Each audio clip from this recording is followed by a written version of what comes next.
Check on the mic. 1, 2 on the mics. 1, 2 on the mics. Hello. Welcome to Comic Book Herald Live. Hey everybody, I'm Dave Busing, founder and editor-in-chief of comicbookherald.com. Let's start things off a little differently today for a special CBH Thursday live stream. As you're coming in here, let me know if you can hear everything, if you can see everything. If there are any issues with the stream, we're going to get started. We're going to start off with something different today, courtesy of Bird Nerd here live in the chat. Previously on Alpha Flight, Department H has aligned with Orcus. Alpha Flight is supposed to be gathering fugitive mutants into custody, but instead, Alpha Flight have been using their platform to rescue mutants under Department H's nose. Heather Hudson is the new nemesis, but the Onyx Sword is draining her life since she is neither dead nor killing via sword. Currently, Department H is onto Alpha Flight's plans and sent in box sentinels to escort feedback into custody. Comic left on a cliffhanger with Department H sending sentinels to Krakoa North. Hey everybody, welcome to CBH Live. That was previously on Alpha Flight. That is a segment that will never be returning, but I hope you enjoyed it happening once. Perhaps we could do it another time if Bird Nerd is so generous. To the rest of you in the comments, please send everything, any questions, any thoughts, literally everything you have, except for anything to do with Alpha Flight. It has not been covered. We are good. Today, we're going to talk about comics. We're moving the streams to Thursdays because apparently people like to have read the comics and have had time to do so before we do a live stream, which is totally fair, and I am game to enjoy. Now, the problem for me with moving the streams to Thursday is that in my head now, I was like, oh, I have so much more time. It's not Wednesday, it's Thursday. I have so much more time. So I actually read fewer comics than I had hoped to and that I had anticipated. But the good news is I read all the good ones.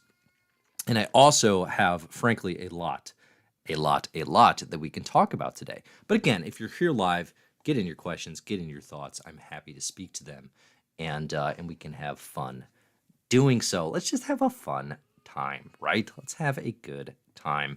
JJ says, I thought you'd ban anyone talking about Alpha Flight. It's true, the ban is now back in effect, but we had to credit Bird Nerd for it. I did request a synopsis to listen.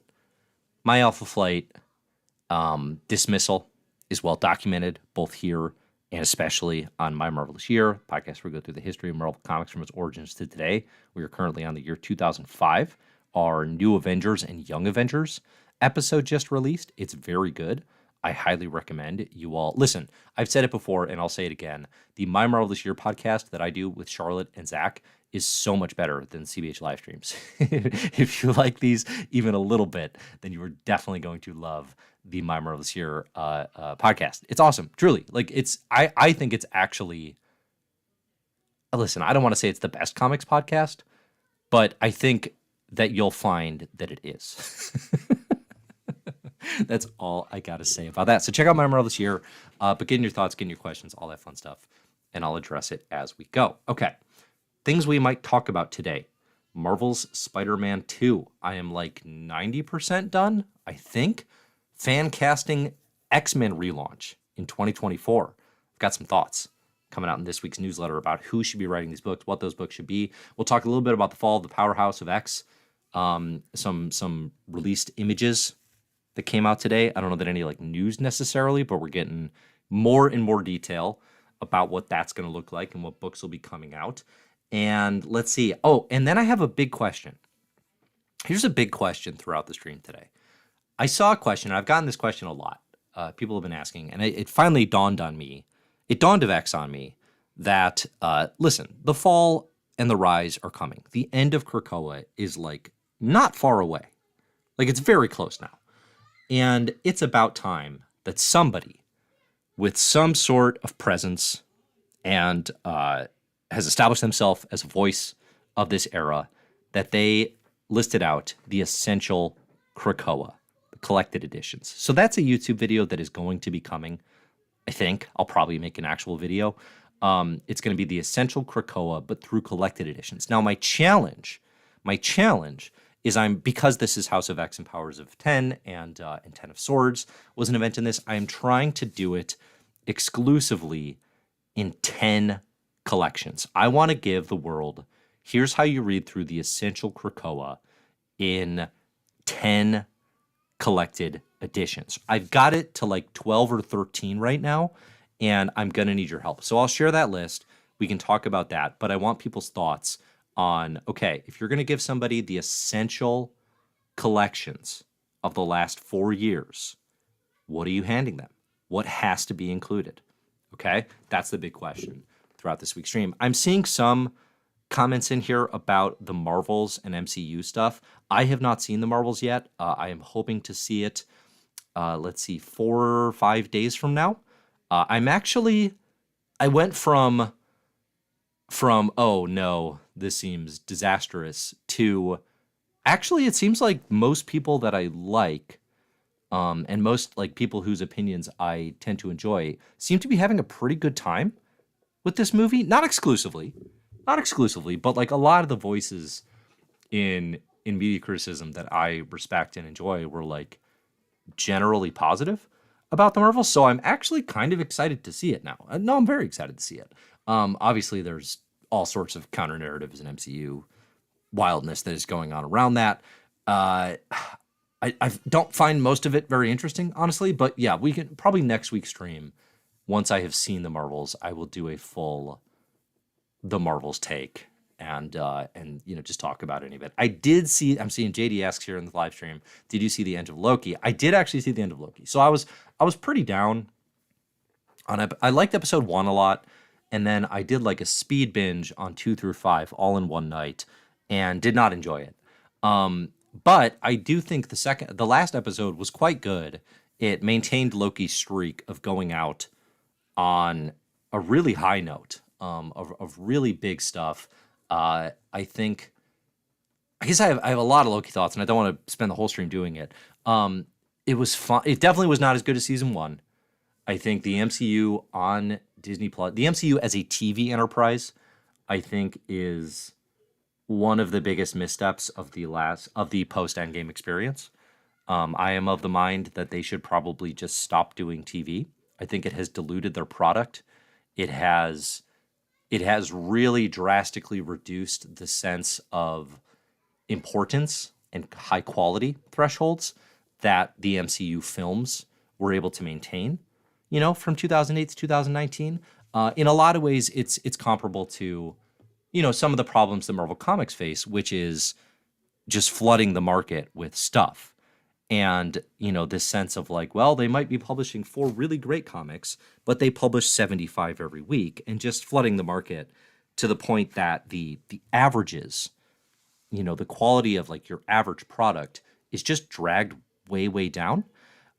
So I think TV has done that to Marvel. They kind of don't know how to do it, frankly. There are series, I loved the way it started.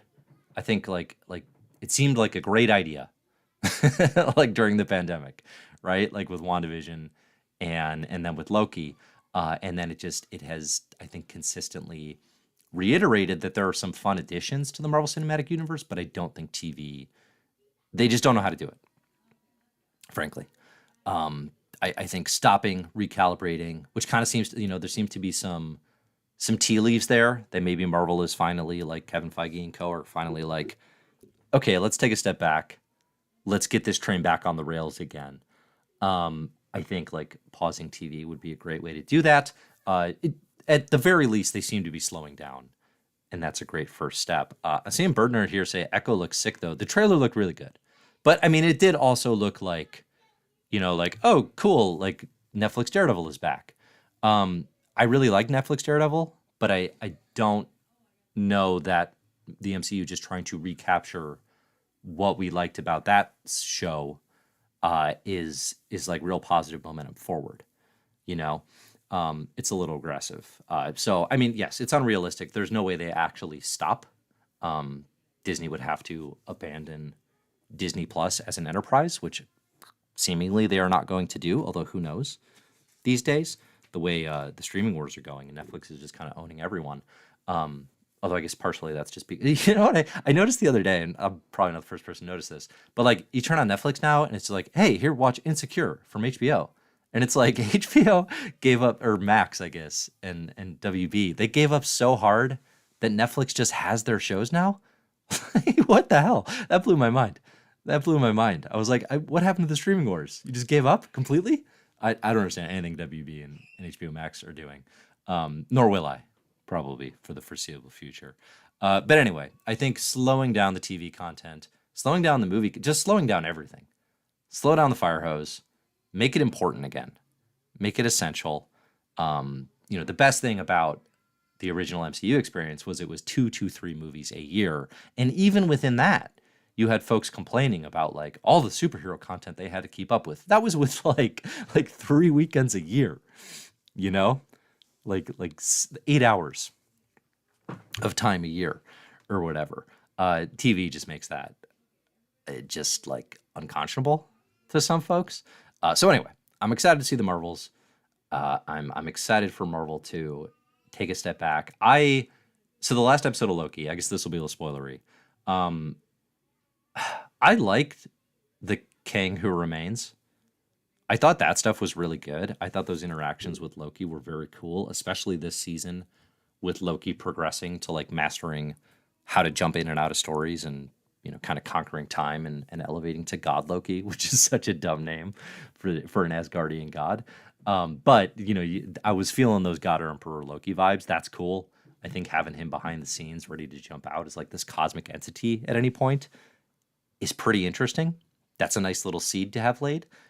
It will be fascinating if Marvel just walks away from all the Kang stuff. It definitely will be. They could do it very easily. And it's a whole convergence of reasons you might do it. I think probably my guess would be for Disney, the majors' legal problems and accusations of domestic abuse probably for them are secondary when they should be primary. But I would guess, the calculus is like, well, if it's working and we're still making money off of it, we'll do everything in our power to work through those. And now you have the convergence of, well, it's not working. It looks like we're not going to make money off it. So now we'll take a principled stand and do something about these domestic abuse allegations and move on from Majors and Kang. You could recast, but then again, it's like now you're doubling down on Kang the Conqueror as the big bad of this saga. And just, it's what a lot of fans said up front, which is like, guess what? Kang the Conqueror's never been a genuine A-tier Marvel supervillain. Name your favorite Kang the Conqueror stories. Go ahead, do it. They're not in the top tier of best Marvel stories. Thanos is. Thanos was the big bad. I don't think salvaging the MCU is as simple as replacing Kang with a better villain a la Doctor Doom. I think that is very short-term thinking and does not do... I mean, I went on a rant here previously, right? It was like the MCU is not ready for Doctor Doom. They don't deserve Doctor Doom right now. They need to get their stuff together before they can have anything to do with Victor Von Doom. And I think to the people who are like, oh, Kang will get, sabotaged by Doctor Doom in an Avengers Secret Wars, which I see a lot these days. It's like that already should have been the thinking. Like that should not be new. Like if the MCU is only now thinking we have a Secret Wars coming and we think maybe we'll integrate Doctor Doom into that scares me. That tells me they have no idea what they're doing. That already should have been part of the plan. You literally cannot have a Secret Wars movie and not have a strong role for Doctor Doom. That's malpractice. They should be tried. I'll see them in court if that happens. So anyway, it's not as simple as that. That said, listen, Kang is nobody's favorite. He's never been a villain that has carried the best Marvel stuff. I kind of like the way they tried to integrate it. And I do want to be clear too, like Quantumania was an awful movie. It's my second least favorite movie of the year. Kang was the only good part of that movie. So like the actual Kang the Conqueror experience, I think is less of an issue than just like the instant multiverse fatigue that seemingly almost everyone got hit with. You know, I think there's like the multiverse, I think works really well in limited doses. You know, I think it's part of why the Spider-Verse movies have had so much success is it's like you get hit with a burst of multiverse, but in this incredibly centralized character-focused work where the multiverse is table dressing, it's scene setting, you know, we're not just like bludgeoned over the head with it every 3 months. The world seemed to have moved on from multiverse stories like very quickly. So there's a convergence to a lot of things happening right now. I think with how people are willing and interested in consuming superhero movies, I definitely have always been in the camp of comics are way better. And it's a miracle that these movies are doing it well and are so successful. I mean, I hit a point from 2014 through, Endgame where it was like you literally can't question the MCU anymore as far as like just central narrative goes. Like every time you do, you look like a fool. They know what they're doing. They are unimpeachable. And obviously that reputation has gone away. Has gone far, far away. So, okay. Those are my main MCU takes. I'll watch the Marvels next week. And then we'll talk about it. Okay. You know what? Another thing, I'd written this down. The thing that bothers me about where the MCU is at too. So the Marvels comes out, and to no one's surprise, because of, again, a convergence of a lot of things, actor strikes, difficulty promotion, this malaise, this superhero fatigue that seems to be hitting the world, that has already come for the likes of Blue Beetle and The Flash earlier this year, that the Marvels comes out and then it underperforms box office wise, right? Now the narrative becoming about how diversity is to blame and how 3 women leads are to blame. The lesson of all new, all different Marvel, the 2016 to 2017 era of comics, was that, or a key lesson, was that when a narrative arc peaks, a la 2015 Secret Wars, and you then make more of a sincere effort to diversify your fictional universe, you are setting up diversity as a scapegoat for an inevitable come down. When you wait until post-peak, wait until post-peak to say, now is the time to integrate and diversify, you're setting it up as a scapegoat for an inevitable come down. You're going to come down from those highs. The MCU did the exact same thing. They did the exact same thing, just replaced 2015 Secret Wars with Endgame. And I'm not saying the problem is that they tried to add more diversity to their world. The problem is that they waited. The problem is that they did not do it along the way. That's what drives me nuts. And somebody tweeted this a few weeks back, and I like the way they put it. And I'm paraphrasing, but it was like, I'm sick and tired of mediocrity being blamed for diversity or by diversity. Something. Maybe I'm getting it backwards. Never paraphrase things you don't understand. Bad idea, especially live. What are you doing, Dave? So anyway. Let's see. Bird Nerd says here, conservative comic nerds raging on YouTube with no good arguments against the quality. I mean, that's the thing. Is like, there's obviously this culture, especially here on YouTube. There's this culture of these failure fanatics who are, nothing thrills them more than the prospect of a women-led franchise doing poorly. And they have been saying that for years. Like what just a miserable state of being. All right. Like what just a sad, pathetic human to be. Let's see. Sorry, I'm in the middle of this thought, and I'm seeing here from Hip Hop Happens. Dave, manga rhymes with cowabunga, not Jenga or Topanga. Did I say? I don't even think I talked about. Let's see. Manga? Cowabunga? Kawabanga? That doesn't. So Kawabanga. So it's manga? That doesn't feel right. That can't be right. I'm willing to believe manga does not rhyme with Jenga or Topanga. Although I will say, the more times I can think of Topanga and rhyme things with that, the better off I am going to be personally. But Kawabunga? Manga? Surely manga. I think manga is the alternate pronunciation that I've heard, which suggests to me that hip-hop happens that you are saying Kawabanga, which now I have to correct you and say, no, it's Kawabunga. Rhymes with, ooh, that's a tough one. Oh boy. I don't even know. What a bunch of bad choices Dave is making on this live stream. So anyway, Cousin Marcus here says failure fanatics is a fire term. Thank you. Thank you. I coined that when I was talking about Mark Miller's desire to join the right-wing culture wars. I like that one too. Like that one too a lot. So anyway, all right. We don't have to get into the lamos. Zing. Got him. Okay. MCU thoughts. We'll talk about the Marvels next week. Let's talk about fan casting X-Men, which I, of course, don't have in front of me, and will have some difficulty doing. But so in my newsletter this week, I was thinking about 2024. Actually, you know what? Probably most of you are probably most interested in hearing about the comics that came out this week. So I suppose I could address those very quickly. Immortal Thor 4 is very good.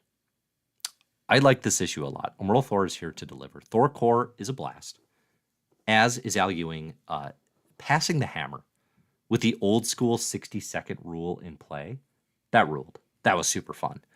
Like setting the stage for Thor and Storm and Beta Ray Bill and Jane Foster, now the Valkyrie, and her weird horse that Al Ewing loves. And who's our fifth? Oh, I'm blanking on somebody. But setting the stage for 5 Thors, and they all have to pass the hammer as they fight Theranos and have to hold it every 60 seconds. If that's going to be an issue, I will just eat that issue up. I love that so much. The old school 60-second rule play. I talked about in the 3rd issue how there was a real old school vibe to this Thor, and I kind of like Thor seems to be speaking in Stan Lee isms and like Journey into Mystery 60s parlance.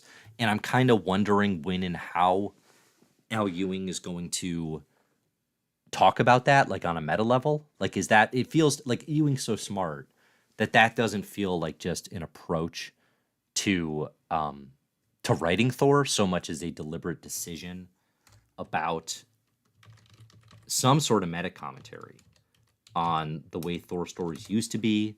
Maybe it's got more to do with Loki. You know, Al Ewing is with Kieran Gillen, chief among the original Loki as God of Stories concepts.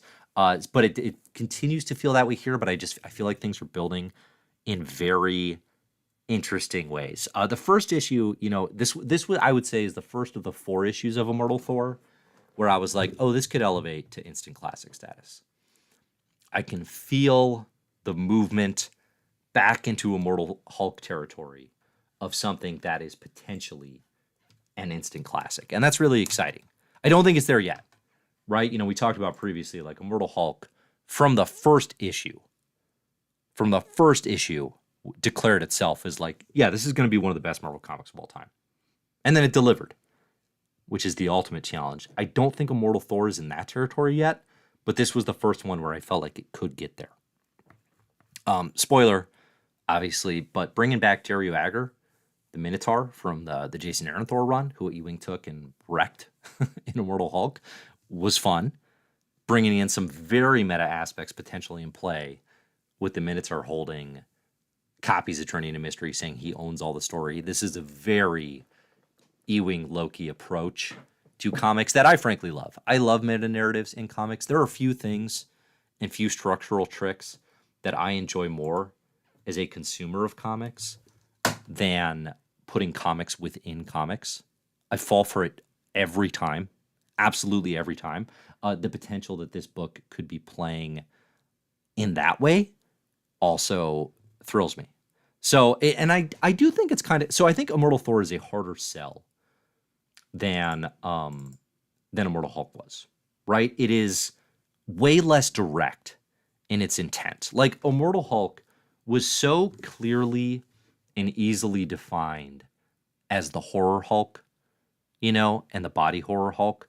And I think Immortal Thor right now is way trickier to do that with, because it kind of just feels like in a lot of ways, it's like, oh, so this is Al's Thor run, but what differentiates it from, the Donny Cates run that just came before, or countless Thor runs that have come prior to that, right? And I think this is the first issue where it was like, oh, it could be this, it could be that. We still don't know yet. Like, I still don't know how to define Immortal Thor. I'm excited to figure out how to do so. So, like, and this is a book too where it's like 4 issues in, I wouldn't even put this on a best comics of the year list yet. I don't think it's at that status yet. A best Marvel comics of the year. I mean, even that is a push. It definitely one of the most interesting, but it's a lot of the interest is based on potential as opposed to what's actually been delivered. And, like obviously the creator has a fantastic track record that I trust. So I'm here for the ride. I like this issue a lot. Storm continues to be excellent under the pen of Al Ewing, carries over from X-Men Red quite well. And yeah, it worked for me.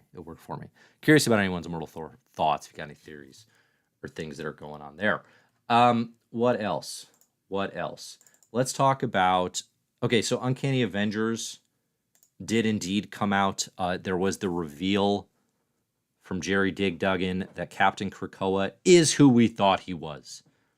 In the immortal words of Coach Danny Green, after Devin Hester returned to kickoff as the Bears were on their way to Super Bowl against the Colts, in which they were demolished, Captain Krakoa is who we thought he was. Yeah, it's Stevel. It's evil Steve Rogers from Secret Empire. that was everyone's first guess. It was, in fact, the accurate guess. I'll tell you what. It didn't delay too long, but if you set up a mystery about... Marvel has a bad track record with this, of setting up a mystery of who someone is going to be, and then just like wallowing in that mystery while everyone around them is like, no, we know Jane's Thor. It's not a secret. Please don't take 10 issues to tell us that. Like, we know General Thaddeus Ross is Red Hulk. Please don't spend 18 issues, Jeff Loeb. You're taking too long. So it's like, this is a better example of that, because it was only, 5 issues and change, the Free Comic Book Day issue or whatever. But it's like, you could have just gotten this out of the way. It wasn't a very exciting reveal. I mean, Baron Von Strucker was in play.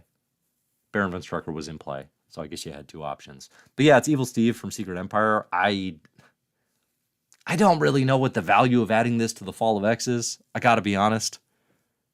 Like, what are we doing? Like, that's a Cap beat. That's interesting for a Captain America focused book. But Uncanny Avengers is set during the GD Fall of X, and we got real limited space here. I guess Evil Steve Rogers as an Orcus tool, it kind of works with the Rogues Gallery. It's just not working. I think the series kind of stinks. I think it's actually made some giant missteps. I thought the third issue was really bad. That speech Cap gave was a real misfire. I don't care about Uncanny Avengers. I hardly ever have.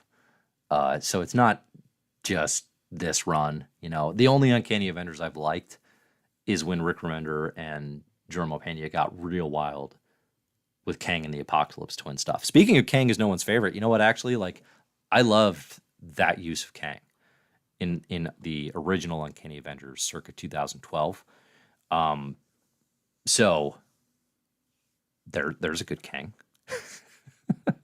But mostly that's because it's connected to Apocalypse stuff. Whatever happened to the Apocalypse Twins? We ever hear from them? I don't think we do. We got Apocalypse roaming around. He's back in X-Men Red. He has a new family. How about your twins? I guess they're not his, are they? They're Archangels. Oh, so much wasted potential. So much wasted potential. Yeah, so that's what happened on Uncanny Avengers. Listen, the title of this live stream is don't sleep on Children of the Vault. So naturally, guess exactly what I did. I slept on Children of the Vault. I didn't read it yet. How pathetic is that? Listen, it's great. I know it's going to be great. I'm excited to finish the 4th issue. I started it last night. And listen, sometimes you start reading a comic and things get hot and heavy and you're called into action. You know what I mean? As a married man, sometimes things just get steamy and you got to go take care of business. And when I say that, I'm saying, yeah, all my kids are sick, and one of them was coughing in a steam-filled room, and I had to go help him. And I never got back to reading the comic. So I will do that, because I think Children of the Vault has ruled to date. I fully expect issue number 4 is going to be awesome as well. I saw a sentiment that Children of the Vault was disappointing because the Vault has been such a crucial part of like the Hickman X-Men run that it feels, kind of unsatisfactory in its conclusion. And I think I just wanted to address how I feel about that, which is that is in no way Dennis Camp and the creative team on this book's fault or issue, frankly. The fact that they are generating an amazing Bishop and Cable book out of an unconcluded, map that was like half drawn by Hickman and a quarter scribbled on by Jerry Duggan, like that's a testament to their skills.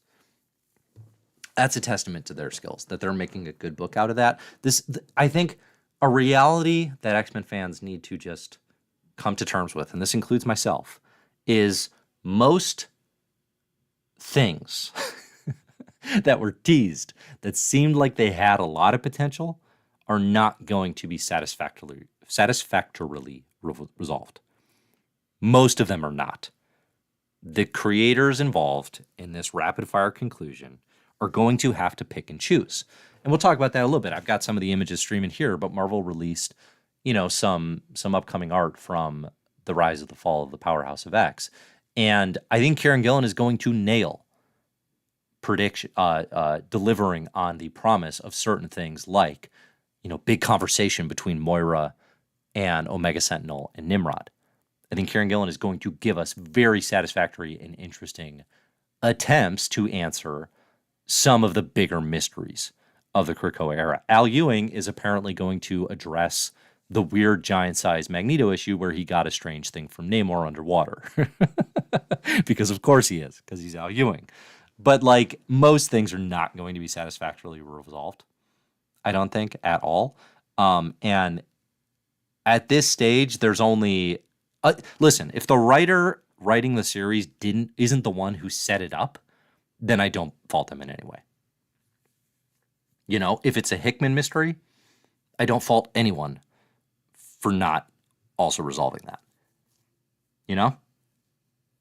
So anyway, I fully expect Children of the Vault is going to be great. There were a handful of other X books. Obviously, we already did our Alpha Flight thing. We will never do that again. I haven't read Dark X-Men yet, and I haven't read Astonishing Iceman yet. Let me know if I should. That's what I want to hear from you in the comments is, should I? Is Children of the Vault done? I'm seeing it's 4 issues, not 5. That's kind of a bummer, actually. On one hand, I get what they're doing. Like, everything is just rapidly concluding. But that book was actually good. So it was so interesting. I even was kind of considering it for this Essential Krakoa list. Should we talk about that? What do you want to talk about first? Do you want to talk about 2024 X-Men fan casting for what books there should be and what creative teams? Or do you want to talk about the Essential Krakoa? I'm going to get a sip from our sponsor, and I want to hear from you in the comments. What do you want to talk about?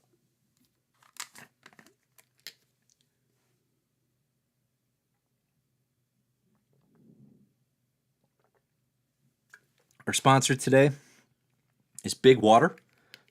We got a nice chilly, half full, 48-ounce, Hulk-sized water container here. We have filtered refrigerator water. The filter has been replenished and changed in recent memory. This one feels real good after I just got done mowing the lawn, which is what I did prior to this. Is it nice weather here in Chicago, and is it not dark? No. But I still mowed the lawn, and boy, am I happy to have a big glass of Big Water. Thanks to our sponsor.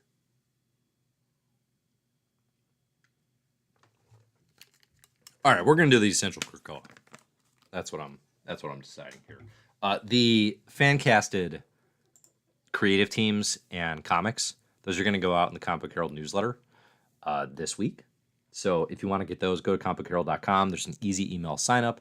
It's super free, and you can see I'm suggesting 5 books that I want to see for the X-Men relaunch in 2024. We know editor Tom Brevoort is assembling his teams of writers and artists, and we know that probably no current creators are returning. So I picked 5 titles, which they will not keep it to 5, but I think that would be an awesome number to start with. Basically, my criteria was like, I want to like go big and not be too restricted by the likelihood of someone joining. But at the same time, I was not going to do any like hell freezes over scenarios like, Alan Moore's Ecstatics relaunch, right? Which, let's be honest, all of us would read the hell out of. But obviously that's not going to happen. So, all right, instead, let's talk about the essential Krakoa. Where's my mouse? There it is. Okay, here's what I've got on the list currently. House and Powers is like our foundation. That doesn't count as a pick. We're talking about all of the Krakoa comics that come after House of X and Powers of 10. Number 1 on the list, I've got Dawn of X Volume 1 to Volume 3. The reason I included this, so that the way that works is initially Marvel was publishing those Dawn of X trades where it would include the first issue of each of the 6 launch series. So like all the issue 1s are in Volume 1, all the issue 2s are in Volume 2, yada, yada, right? And the reason I did it this way was like, I think a great way into Krakoa is to experience the Dawn of X as things were being built. I don't actually think all of those individual books are great picks. I actually think most of them aren't. But the reality is it gives you a sense of what it was like to come out of House and Powers and feel the Krakoa era being built. And I think too it will give you a sense of like, oh, I actually love Excalibur, I should keep reading that, right? I love X-Force, I should keep reading that. It will give you a sense of which launch titles you might actually want to spend time with. And yet, like, yes, Vas, I see in the comment, Fallen Angels is in it. That's not essential. It's not. And I thought about throwing the caveat, do the Dawn of X Volume 1 through 3, except Fallen Angels. Except that just feels harsh. like the fight's over, right? The fight's over. We don't need to kick a fallen angel while it's down. It's already fallen, right? It's its whole deal. So that I put Dawn of X Volume 1 through Volume 3 as the first pick. Because I do think, too, like, there was a magic and there was just that sense of possibility in those early issues. So I do actually think that's a great way to just get a feel for what building Krakoa was like, even though I think in retrospect, we kind of know, like, well, those series didn't really pan out the way you thought. Second pick, the Hickman X-Men. So this we can do with an omnibus, which is nice. You got Hickman's actual X-Men run. You got all the giant size stuff. You got the New Mutants issues he wrote. And I think the only thing you don't get is the Ten of Swords stuff, which comes next. But, like, yeah, you got it. I mean, you're reading the Essential Krakoa, post-House Powers. You got to include Hickman's X-Men. That feels like a no-brainer. Third, I put Ten of Swords.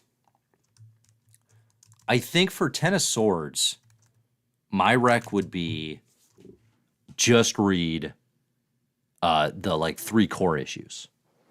And I guess read the 3 core issues and, like, the Hickman X-Men stuff, I think would be enough. You definitely don't need all the tie-ins. If you're loving it, obviously that's an option. But we can do that with the Ten of Swords collection. I do think it's actually pretty vital to read for the Krakoa era. You need to know what happens in Ten of Swords, right? You need to know what happens with Apocalypse. It helps with what's going on with the Rocco. I mean, that's a must, even if you didn't think it worked. Now, number 4 is where I run into trouble. Because now we start getting into a question of, I want to include some of the best stuff of the Krakoa era to show how good it was, but it's not necessarily the most essential. So this is where we run into Hellions. Hellions is in the running for best X-Men run of the Krakoa era. And I don't know that it's actually essential, right? Because there is a difference. Essential, I'm kind of using to mean ideally good, but more than that, it is like crucial to the central meta-narrative, right? It is like crucial to understanding the what happened of the Krakoa era. Hellions is so good. If I was doing just a best of the Krakoa era, it would be there. If I'm doing an essential, I don't know that it is. But I want to know from you all, am I overthinking that? Am I overthinking that?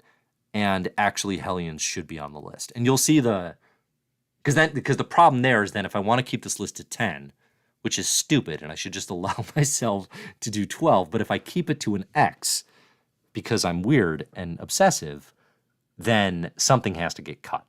So we got to figure out what gets cut. So if it's not Hellions, then number 4 on the list is the Ewingverse, Sword into X-Men Red. Those get the benefit of being some of my favorite stuff of the era and also having like real big continuity ties. In Sword, a lot of big stuff happens. X-Men Red, maybe less so, I think, but you do get the death of Magneto.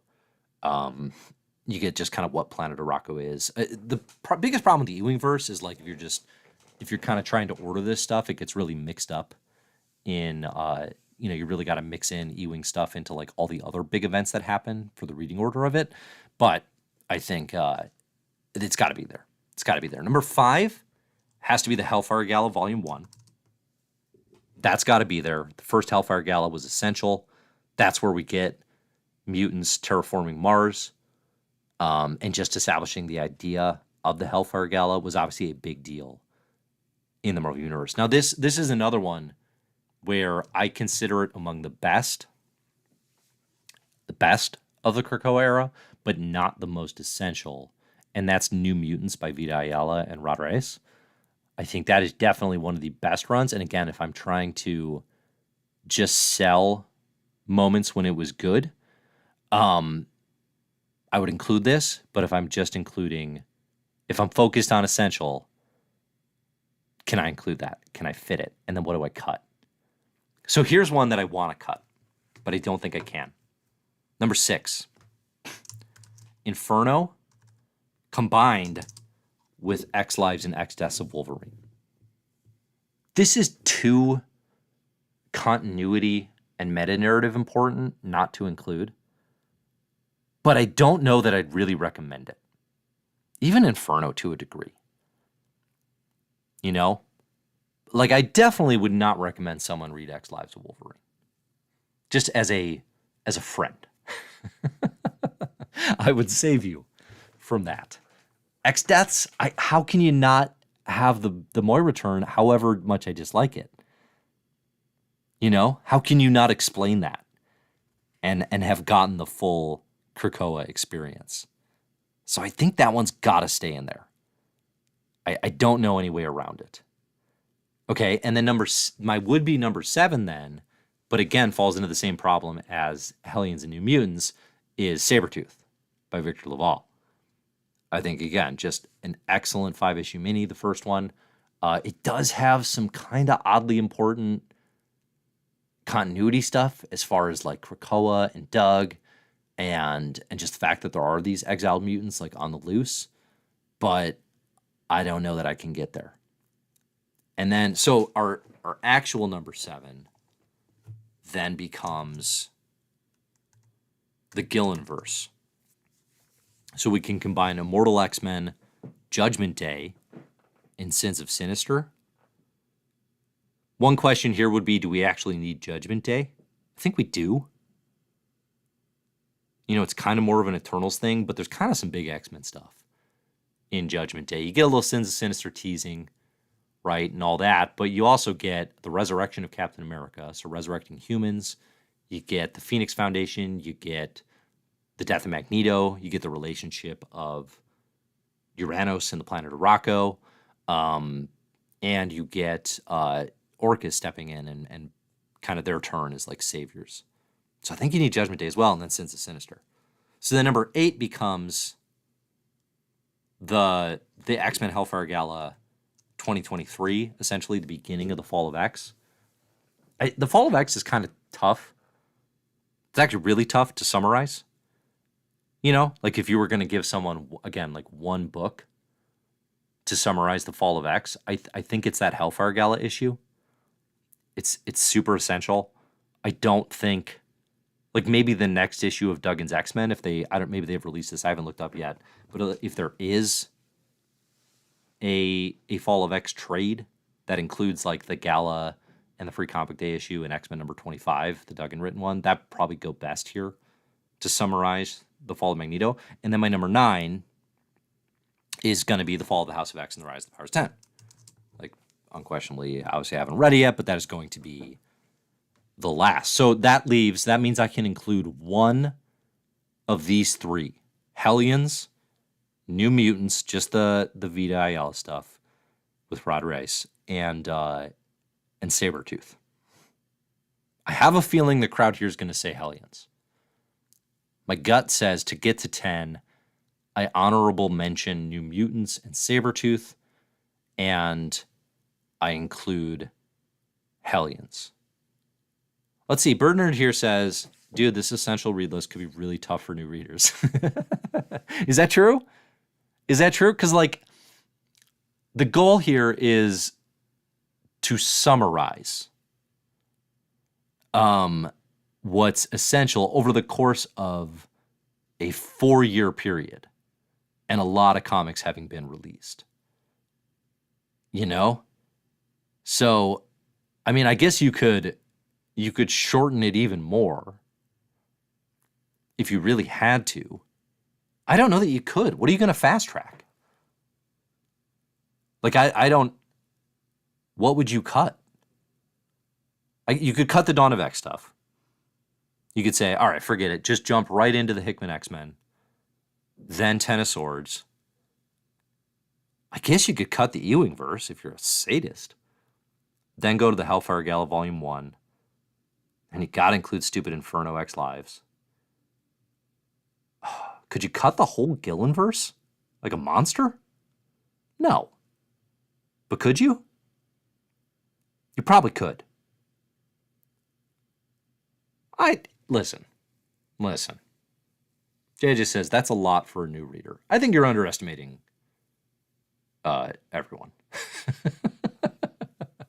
I think when folks ask for an essential walkthrough, there are versions of fans, certainly, who are... Here's the thing. The type of fan, I think, who would hear a list of what I've suggested and say, that's too much reading for me, they don't really want a list of comics. They want a video that explains them all to them. That's what I think of that type of fan. Listen, if you don't want to spend all your time reading comics, I got no time for you. My harshest judgments in the world come for those who do not want to waste all of their lives reading comics. Don't understand them, never will. Listen, the real way to do this is to follow the full damn reading order on Comic Book Herald. Obviously, the real way to get caught up on the essential Krakoa is to read every damn issue in that reading order until your eyes bleed. You read all of Fallen Angels. You read all of X-Corps. All right? You read all of... I don't know if there's another one that I don't like that much. Of X-Force and Wolverine. You read that 8,000 issue saga. You do it. You like it. Okay? I am fast tracking and curating this as best I can. Now, I can't go any shorter than this. Plus, it's an X. That's interesting. Some people are like, no, this is not essential. This is too much. This is not too much. Come on. To catch up on 40 years of comics, you might have to read some comics. We can't do less than that. Can't do less than that. That's crazy. Bonkadoodles. I'm out here thinking, can I possibly cut anything? And you're all like, just read What would you even include? The cut crowd. What would you even include as essential? Just the Hickman stuff? House Powers, Hickman, Inferno. Jump straight to Fall of the House of the Rise of the Powerhouse. That's crazy. Stop it. I don't like it. I don't like it one bit. Yeah, you're probably right. I mean, there definitely are going to be readers that don't actually want that much content. But again, I have been this way all my life. The history of Comic Book Herald is a history of suggesting more to read than most people want. The history of Comic Book Herald is saying, if you don't like to read comics, I don't understand you, and I don't want to. And damn it, we can't change history. I do think you're underestimating new readers a little bit. I think there is going to be especially with the rise and fall, I think there's going to be a big crowd that was there for House and Powers. They fell off and they want to get back into it, and they're curious what was cool. I think that's going to be a pretty big audience. And I think they're going to want to know, leaving out, for example, the Hellfire Gala is leaving out a pretty crucial experience of reading through the Krakoa era. You could just tell them, oh yeah, mutants terraform Mars. But that's not, you don't get the same joy. You don't get the same moment of wonder and awe in the Pepe Larraz art. Having someone tell you what happened in a comic is the worst way to experience a comic. Shouts to YouTube. I could not cut this any less. You have to give a sample platter. It's a flight of beers, right? It's a flight of beers, and then you double down on the ones you liked the most. You don't have to keep going. If somebody starts reading X Lives and they're like, why did this sadist include this? That's fine. Move on. Move on. But yeah, I think, let's see, Hip Hop Happen says you could tier it, base essentials, extended essentials. Yeah, you could. It's an option. I'm not going to do that. It's a good idea. But I don't want to do that. I think 10. Come on, y'all can't handle a listicle of 10? We can do that. We can do 10, I think. I'm out here trying not to cut Sabretooth and New Mutants. Y'all are telling me to go less than 10. Unbelievable. JJ says, if you had to suggest Batman to a new reader in 3 volumes, what would you use? Again, I would cheat. I would absolutely cheat. I would say Dark Knight Returns, Batman Year One, and the Snyder Capullo Batman Omnibus. You gotta go big. You gotta sink into comics. You can't be reading 4 issues at a time. Like a child. Like a child reading The Dark Knight Returns. 4 issues. That's for babies.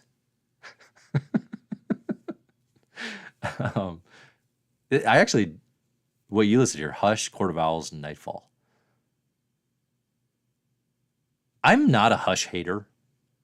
I think the comics critical community is primarily composed of Hush haters. At this point in time, I am not one. I think it's a very good get to know Batman comic. Court of Owls was a very good introduction. I don't think Nightfall is a good introduction. Nightfall is very continuity dense and a very, very much a product of its era.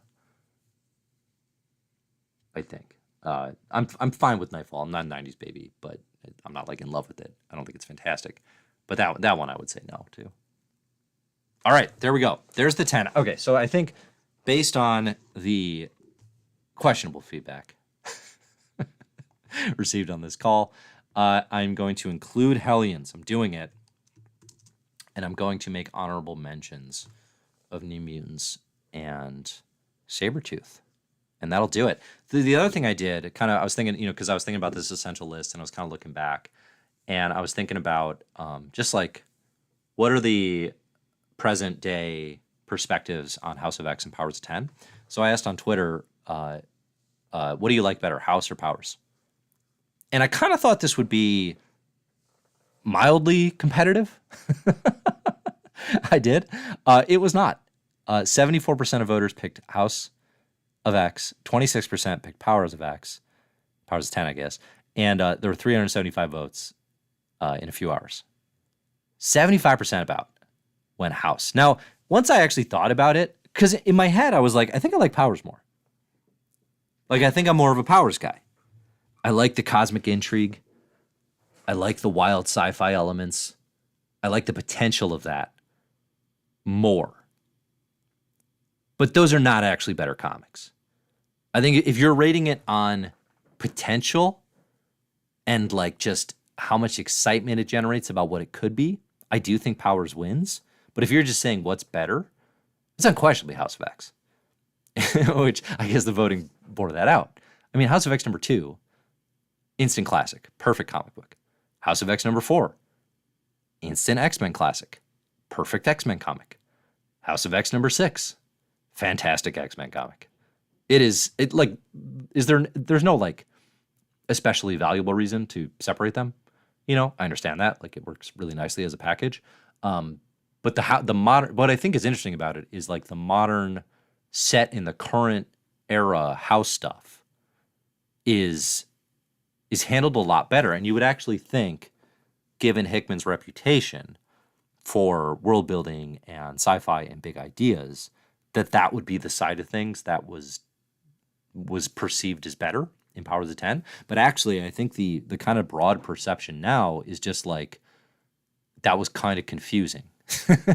And because it was never actioned upon and never delivered on by Hickman, who might be the only person in the world who fully understands it, or might not understand it himself and thought, well, maybe one day I'll get to it, and literally no one in the world fully understands it, you know? But because it was never delivered upon it, people are like, well, that was kind of like cool potential, but never really got it, you know, never really went anywhere. House stands on its own. It doesn't need to have gone anywhere for it to be excellent. I think I might actually have underrated House and Powers, like as a standalone thing. Because when I ranked it initially, like I love that series. And when I ranked it initially, I think I put it like in the 130 best comics of all time camp. You know, I didn't even put it inside my top 100. And looking back now, like, because at the time, I think the initial ranking, I was kind of thinking like, well, let's see how this plays out. Right? Like, let's see where this goes. And, you know, once the full Hickman X-Men run is done, then I can rank the whole thing. And, you know, I'll probably like that even more. And obviously that future did not come to pass. So, you know, I think looking back on it, if you take the 12 issues, if you take House and Powers and you try to remove it from everything that came after, just judge it on its own terms, that is some excellent comic book making.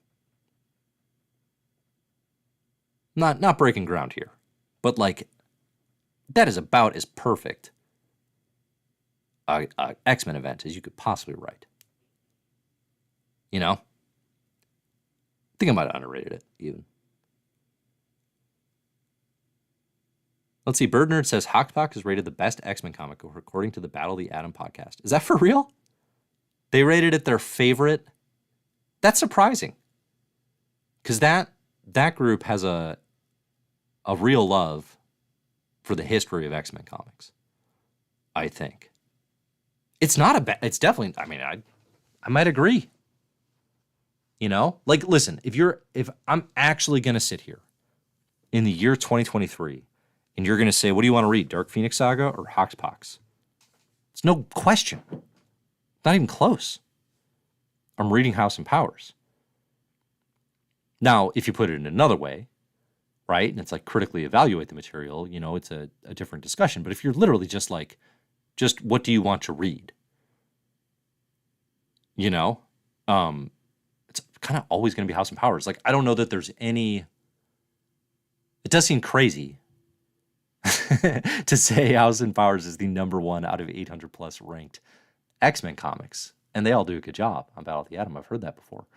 But it is kind of like, well, what's better? What would you, if you put it just this way, what would you rather read more times? That's kind of hard. It's really hard, actually. Kyle asks, how much of this era is top 10 X-Men overall? Probably just House and Powers. and X-Men Red is in the ballpark. If you let me combine Sword and X-Men Red, the full Ewing verse, I think that comes the closest. I don't know that it gets there, but I could make a case for it, and probably would. But otherwise, I mean, Hellions obviously I like a heck of a lot. Is it a top 10 X book? It might be, which is wild. I mean, because to be a top 10 X book, you got to get ahead of the best Claremont stuff. You got to get ahead of like Ecstatics. You got to get ahead of, what else do I have super high? I don't know. I'm not even looking at it. Maybe it's not as hard as I'm thinking. Are X-Men comics any good? I don't know. We should ask somebody. You could make a case for Hellions in the top 10. I'm not bothered by that. I'd go Hellions and the Ewing verse are the closest to being like, I do think when people are looking back on this era and they're like, what are the must-read comics? You know, kind of like I'm doing with The Essential here. It's definitely in a few years' time, I think X-Men Red's really going to stand out. Pretty perfect superhero comics, I think. All right. Get in your final questions. Get in your final thoughts. Yeah, I'm really not bothered by calling House and Powers the best X-Men comic of all time. I thought it would be more. It seems like mildly sacrilegious, but I mean, there's obviously elements of recency bias to that, you know. But I mean, it was that good. It was that good. Okay, I think we did it. Good job, everybody. I do have. We talked plenty. I got more good comics. I think we talked about some good comics already today, so I feel like we're covered on the positivity front. Weren't too critical today. I even held back on Uncanny Avengers. Okay, what's good? Just real quick, I'm reading the graphic novel The Talk by Darren Bell. It's excellent. It's definitely going to be on my best of 2023 list. That's my pick for you today, The Talk by Darren Bell. Thanks, everybody, for listening. I appreciate it. We're going to keep trying the Thursday thing. We'll keep trying it. Hopefully I'll remember to read the comics beforehand next time. Can't promise that. It's going to, listen, we're all setting new habits, new routines, almost a new year. Oh, no way we're doing this on Thursday next week. On Thanksgiving? Please break away from your families and join me this Thanksgiving for we can watch the Lions and we can talk comics together. That doesn't sound bad. That does not sound bad to me. But no, obviously that's not going to happen. So, all right, everybody have a wonderful Thanksgiving. I am thankful for you, for being here, for making these streams possible, and for continuing to enjoy the comics. Thanks, everybody.